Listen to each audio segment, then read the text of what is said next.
দর্শক, বাংলা মোটরে এনসিপি কার্যালয়ে কথা বলছেন নাহিদ ইসলাম। আমরা সরাসরি চলে যাচ্ছি সেখানে। ফলে সেই দেশ গড়ার লক্ষ্যে দেশ গড়তে জুলাই পদযাত্রা, এটি আমাদের ট্যাগলাইন।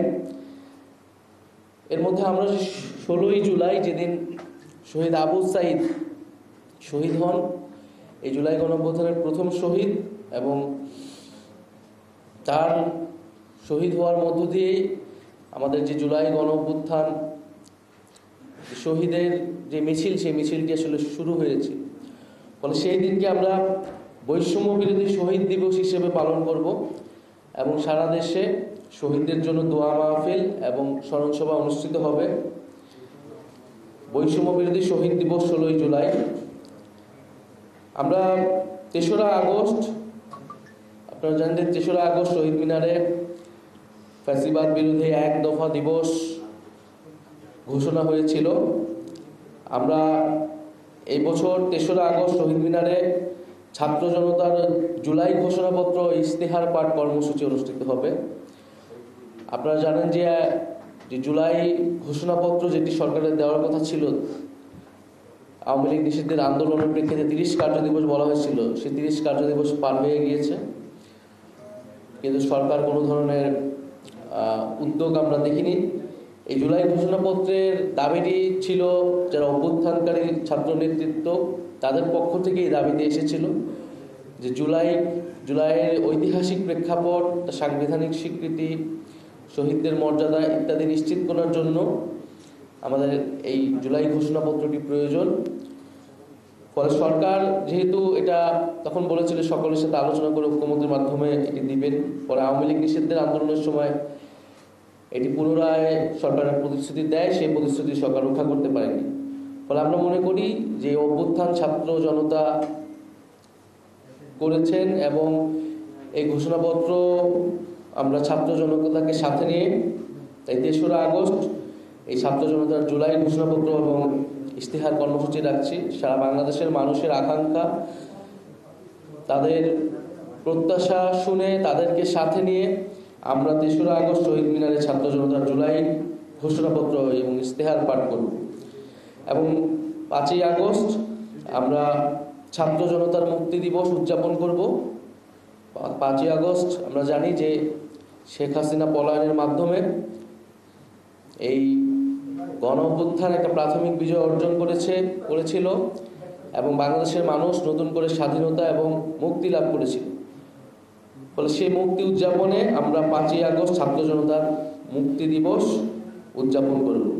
আমি যদি সংক্ষেপে আরেকবার বলি, 1 জুলাই থেকে 30শে জুলাই দেশ গড়তে জুলাই পদযাত্রা, এর মধ্যে 16ই জুলাই বৈষম্য বিরোধী শহীদ দিবস পালিত হবে। 3রা আগস্ট শহীদ মিনারে ছাত্র জনতার জুলাই ঘোষণাপত্র ও ইশতেহার পাঠ, 5ই আগস্ট ছাত্র জনতার মুক্তি দিবস উদযাপন। এবং আমাদের এই জুলাই পদযাত্রা বাস্তবায়ন কমিটি গঠিত হয়েছে, যে কমিটির যারা পুরো এই পদযাত্রাটি বা এই পুরো জুলাই মাসের কর্মসূচিটি যারা তত্ত্বাবধান করবেন, বাস্তবায়ন করতে কাজ করবেন, এনসিপির পক্ষ থেকে জুলাই পদযাত্রা বাস্তবায়ন কমিটির আহ্বায়ক হিসেবে দায়িত্ব পালন করবেন আমাদের জাতীয় নাগরিক পার্টির উত্তরাঞ্চলের মুখ্য সংগঠক সার্জিস আলম, এবং সদস্য সচিব হিসেবে দায়িত্ব পালন করবেন জাতীয় নাগরিক পার্টি এনসিপির যুগ্ম আহ্বায়ক অনিকরা। আমরা হয়তো পূর্ণ কমিটি এবং আমরা কোন রুটে যাব, কোন কোন জেলায় কবে থাকব, এই বিস্তারিত আমরা হয়তো সোশ্যাল মিডিয়ায় এনসিপির ফেসবুক পেজ থেকে আমরা এটা আপনাদের উন্মুক্ত করে দেব। সরকার জুলাই মাসের মধ্যে বা 5ই আগস্টের মধ্যে জুলাই সনদের কথাটি বলেছে, যেটা ঐক্যমত সংস্কার ঐক্যমত কমিশনের মাধ্যমে আলোচনা চলছে। আমাদের সেই ঐক্যমত প্রক্রিয়া আমাদের অংশগ্রহণ চলবে এবং আমরা আশা করব যে সরকার তার প্রতিশ্রুতি অনুযায়ী 5ই আগস্টের মধ্যে এই জুলাই সনদ রচনা করবে সকল দলকে নিয়ে, ফ্যাসিবাদ বিরোধী, যেখানে রাষ্ট্রের যে মৌলিক সংস্কারের রূপরেখাটি সেটি উল্লেখ থাকবে। জুলাই ঘোষণাপত্র দেওয়ার মেয়াদকালটি কিন্তু শেষ হয়ে গিয়েছে কয়েকদিন আগে, যেটি 30 কার্যদিবস ছিল। এবং সরকারের জায়গা থেকে এখনো কোনো ধরনের বক্তব্য আসলে আসেনি। এটি তারা মানে কেন দিতে পারেনি বা আবার কবে দিতে চাচ্ছে বা এই ধরনের কোনো পরিকল্পনা। ফলে আমি মনে করব যে সরকার যেহেতু ব্যর্থ হয়েছে, আমরা আর কারো উপর নির্ভরশীল নই। এই জুলাই ঘোষণাপত্রর দাবিটি আমাদের পক্ষ থেকেই উঠেছিল, সেই সময় বৈষম্যবিরোধী ছাত্র আন্দোলন এবং জাতীয় নাগরিক কমিটির পক্ষ থেকে উঠেছিল। অর্থাৎ অভ্যুত্থানকারী যে ছাত্র জনতা আমাদের সাথে যুক্ত হয়েছিল, তাদের যে নেতৃত্ব, আমরা মনে করি এটা তাদেরই দায়িত্ব। যদি সরকার বা যে কোনো রাজনৈতিক দল সেটি সম্মত না হয়, এটি অবশ্যই আমাদের দায়িত্ব এই ঘোষণাপত্রটি জনগণের উদ্দেশ্যে, জনগণকে সাথে নিয়ে একটি ঘোষণাপত্র রচনা করা। দর্শক, কথা বলছিলেন জাতীয় নাগরিক পার্টির আহ্বায়ক নাহিদ ইসলাম। আমরা সরাসরি যুক্ত ছিলাম তার বক্তব্যে।